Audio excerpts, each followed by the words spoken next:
नमस्कार दोस्तों, मैं लोकेश सैनी स्वागत करता हूं आप सभी विद्यार्थियों का साइंस क्विक रिवीजन की सीरीज के अंदर। और जैसा कि आपको बताएं, हम साइंस क्विक रिवीजन सीरीज के अंदर किसी भी टॉपिक होता है उस टॉपिक के बारे में लगभग उससे जुड़े हुए महत्वपूर्ण क्वेश्चन लगभग 15 से 20 क्वेश्चनों के बारे में देखते हैं। यानी कि उसका मात्र और मात्र 5 मिनट के अंदर हम उसका रिवीजन करते हैं सुपरफास्ट तरीके से। तो चलिए, उसी श्रृंखला में आज हम एक ऐसे टॉपिक का जिक्र करेंगे जिस टॉपिक को लेकर अधिकतर स्टूडेंटों के मन में संकोच यानी कि कन्फ्यूजन की स्थिति रहती है। तो चलिए, आज उस टॉपिक का कन्फ्यूजन दूर करते हैं, शुरुआत करते हैं। यानी कि वो टॉपिक है विटामिन। सबसे पहले कि विटामिन की खोज किस वैज्ञानिक के द्वारा की गई और कब की गई।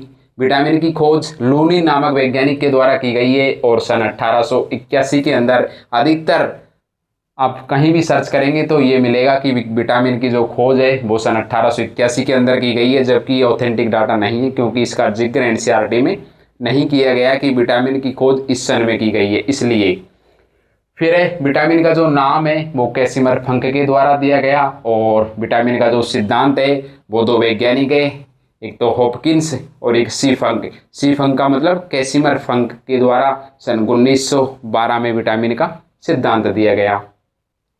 नेक्स्ट है कि विटामिन एक कार्बनिक यौगिक है। इसका मतलब कि विटामिन के अंदर कार्बन की मात्रा पाई जाती है, इसलिए विटामिन को हमें कार्बनिक यौगिक कहते हैं। दूसरा कि विटामिन एक सूक्ष्म मात्रिक पोषक पदार्थ है। पोषक पदार्थ आपको पता है, हमने कार्बोहाइड्रेट में पढ़ा, विटामिन में पढ़ा और आज हम प्रोटीन में भी पढ़ा और आज विटामिन में भी पढ़ रहे हैं। यानी कि पोषक पदार्थ दो प्रकार के होते हैं, एक तो सूक्ष्म मात्रिक और एक दीर्घ मात्रिक। दीर्घ मात्रिक पोषक पदार्थों से हमें लगभग 90% ऊर्जा प्राप्त होती है और जो सूक्ष्म मात्रिक पोषक पदार्थ है उससे हमें लगभग 10% ऊर्जा प्राप्त होती है।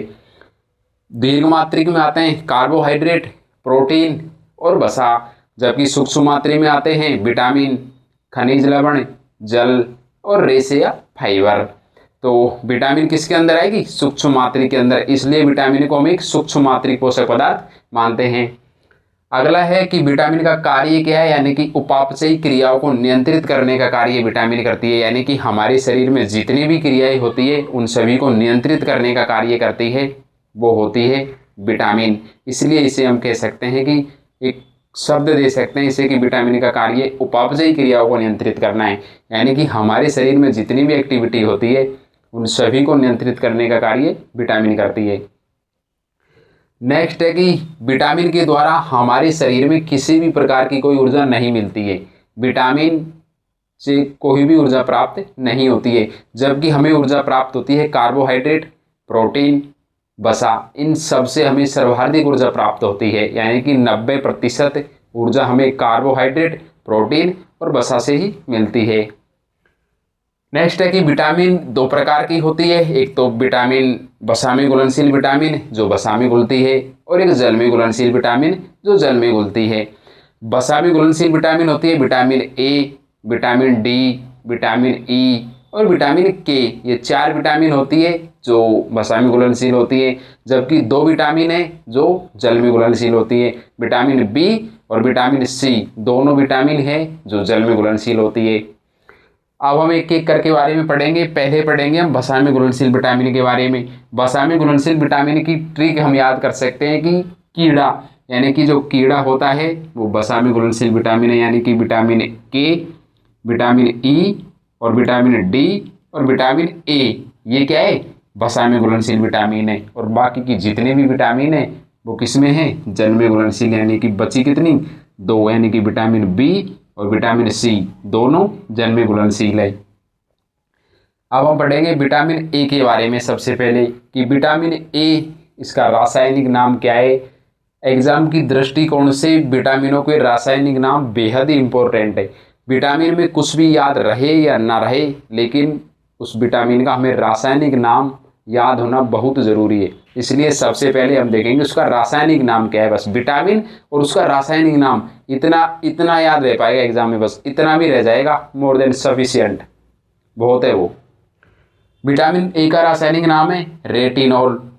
विटामिन के जो स्रोत हैं वो कौन कौन से हैं, यानी कि विटामिन किस किस में पाई जाती है? ए विटामिन गाजर में, पपीता, दूध, मांस, मछली, अंडे, और हरी सब्जियां, ये क्या है, विटामिन ए के मुख्य स्रोत हैं। यानी कि विटामिन ए सर्वाधिक मात्रा में इन पदार्थों में पाई जाती है। फिर है कि विटामिन ए की कमी से रोग होते हैं रतौंधी, क्रिएटियोमलेशियाई और डर्मेटाइटिस, और एक रोग होता है जीरोप पथेलेमिक, यानी कि इसमें नेत्र में शुष्कपन आ जाता है।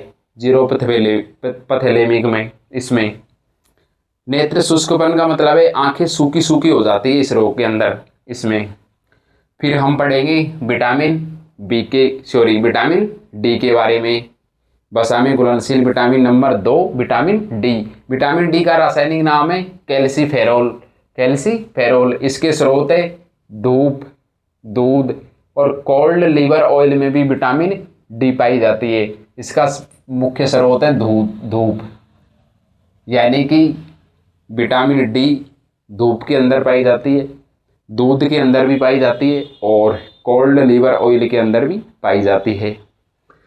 इसकी कमी से बच्चों में रिकेट्स नामक रोग हो जाता है और वयस्कों में ऑस्टियोमलेशियाई रोग हो जाता है। कन्फ्यूजन की स्थिति ये है इसमें कि विटामिन डी की कमी से अधिकतर हम पढ़ते हैं कि विटामिन डी की कमी से कौन सा रोग होता है, तो हमारा आंसर होता है रिकेट्स रोग। जबकि अगर क्वेश्चन ये आ जाए कि विटामिन डी की कमी से वयस्कों में कौन सा रोग होता है, तब भी हम क्या आंसर मारेंगे, रिकेट्स रोग, जबकि वो गलत है, क्योंकि विटामिन डी की कमी से वयस्कों में ऑस्टियोमलेशियाई रोग होता है और जो रिकेट्स रोग होता है वो बच्चों में होता है। फिर हम पढ़ेंगे विटामिन ई, यानी विटामिन ई का जो रासायनिक नाम है वो है टोकोफेरोल। इसका मुख्य स्रोत होता है अंकुरित बीज और सोयाबीन के तेल।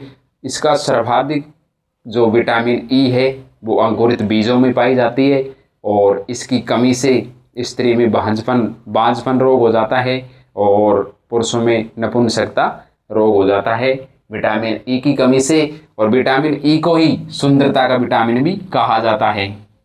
सुंदरता का विटामिन किसे कहा जाता है, विटामिन ई को। इसकी कमी से स्त्री में बांझपन रोग और पुरुषों में नपुंसकता रोग हो जाता है। फिर हम पढ़ेंगे विटामिन के, यानी कि इसका रासायनिक नाम है फिल्लोक्विनोन। रासायनिक नाम इसका फिल्लोक्विनोन या नेप्थोक्विनोन भी कभी कभार आ जाता है। नेप्थोक्विनोन या फिल्लोक्विनोन इसका क्या है, रासायनिक नाम है। इसके मुख्य स्रोत है हरी सब्जी में सर्वाधिक मात्रा में विटामिन के पाई जाती है और विटामिन के का रासायनिक नाम है फिल्लोक्विनोन। इसे एंटी हेमरेजिक विटामिन भी कहते हैं। अब इतना पढ़ा, लेकिन कन्फ्यूजन की स्थिति यही कि विटामिन डी का रासायनिक नाम क्या है, याद ही नहीं रहा। कुछ भी याद रहे या ना रहे, लेकिन विटामिन और उसका रासायनिक नाम याद होना बेहद ज़रूरी है। इसलिए आप अपने हिसाब से ट्रिक बना सकते हैं या फिर इसे ऐसे भी याद कर सकते हैं। मैंने मेरे हिसाब से एक ट्रिक बनाई है, हो सकता है अगर वो आपको अच्छी लगे तो आप उस ट्रिक के माध्यम से इन विटामिनों को याद कर सकते हैं। जैसे ट्रिक है, अरे डी के ईंट काफ़ी है। अरे डी के ईंट काफ़ी है, यानी कि अरे एक विटामिन ए, विटामिन ए, रे का मतलब विटामिन ए का रासायनिक नाम क्या है, रेटिनॉल। के डी मतलब विटामिन डी का मतलब विटामिन डी। के का मतलब डी का रासायनिक नाम क्या है, calciferol. E vitamin vitamin E का रासायनिक नाम क्या है, टोकोफेरोल। फिर है काफ़ी, यानी कि विटामिन के का रासायनिक नाम क्या है, यानी फिल्लोक्विनोन। आप इस तरीके से याद कर सकते हैं, चाहे अपने हिसाब से कोई और ट्रिक बना के या फिर आप साधारण तौर पर भी याद कर सकते हैं, लेकिन याद तो करनी पड़ेगी। फिर हम पढ़ेंगे अब जल में घुलनशील विटामिन बी और विटामिन सी के बारे में। तो चलिए अब देखते हैं हम विटामिन बी और विटामिन सी के बारे में पढ़ते हैं।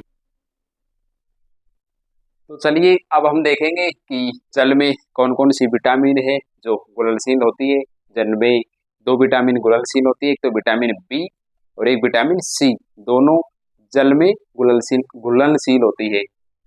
पहले देखेंगे हम विटामिन बी के बारे में, यानी कि विटामिन बी है जो जल में घुलनशील होती है। विटामिन बी वन, इसका रासायनिक नाम है थायमिन, और इसकी कमी से रोग होता है बेरी बेरी। अब आपको कमेंट करके ये बताना है कि बेरी बेरी रोग होता है, लेकिन बेरी बेरी में क्या होता है, शरीर का कौन सा तंत्र प्रभावित होता है बेरी बेरी रोग के अंदर। बेरी बेरी क्या होता है, क्या है बेरी बेरी, रोग है, लेकिन क्या क्या क्या लक्षण है इसके, शरीर का कौन सा पार्ट प्रभावित होता है इससे, ये आपको कमेंट करके बताना है। आज तक आपने पढ़ा होगा कि विटामिन बी वन से का रासायनिक नाम थायमिन, और इसकी कमी से बेरी बेरी रोग, लेकिन बेरी बेरी में होता क्या है किसी को पता नहीं है, कमेंट करके बताना। इसका आंसर मैं कल की वीडियो के अंदर दूंगा। फिर है विटामिन बी ट्वेल्व, यानी कि विटामिन बी ट्वेल्व का रासायनिक नाम है राइबोफ्लोविन।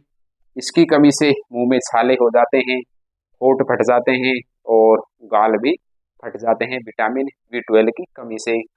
विटामिन बी थ्री, इसका रासायनिक नाम है नियासिन, और इसकी कमी से पेलिग्रा नामक रोग हो जाता है, इसमें व्यक्ति की मृत्यु तक हो जाती है पेलिग्रा में। विटामिन बी फाइव की कमी से, विटामिन बी फाइव का रासायनिक नाम है पेंटाथेनिक, इसकी कमी से वर्निंग फुट नामक रोग हो जाता है, और वर्निंग फुट में बाल झड़ जाते हैं। फिर है vitamin B six, B six का रासायनिक नाम है पायरिडोक्सिन, इसकी कमी से एनीमिया रोग हो जाता है, और एनीमिया रोग में हमारे शरीर में ब्लड की कमी हो जाती है। फिर है vitamin B four, vitamin B seven और विटामिन एच, इन तीनों का रासायनिक नाम है बायोटीन, और इसकी कमी से बालों का झड़ना, यानी कि इसकी कमी से बाल झड़ जाते हैं। फिर है विटामिन बी नाइन का रासायनिक नाम है फोलिक अम्ल, इसकी कमी से हमारे शरीर में खून की कमी आ जाती है।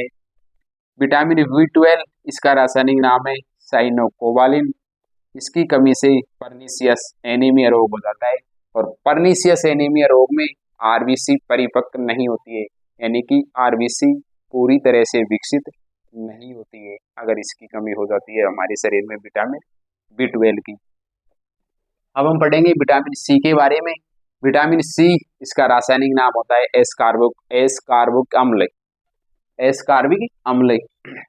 इसका स्रोत है खट्टे फल, यानी कि विटामिन जो सी है वो आंवला, नींबू और संतरा जैसे खट्टे पदार्थों में विटामिन सी उपलब्ध होती है भरपूर मात्रा में। विटामिन सी की कमी से स्कर्वी नामक रोग हो जाता है, और स्कर्वी रोग में मसूड़ों से खून आने लगते हैं। इसके कार्य है विटामिन सी के कि ये शरीर के अंदर रोग प्रतिरोधक क्षमता पैदा करती है, और घाव को भरने में भी विटामिन सी बहुत ही इंपॉर्टेंट होती है, यानी कि सहायक होती है विटामिन सी घावों को भरने में भी। और जो विटामिन सी है ये, इसको गर्म करने पर ये नष्ट हो जाती है, और हमारे मूत्र में भी विटामिन सी उपलब्ध होती है।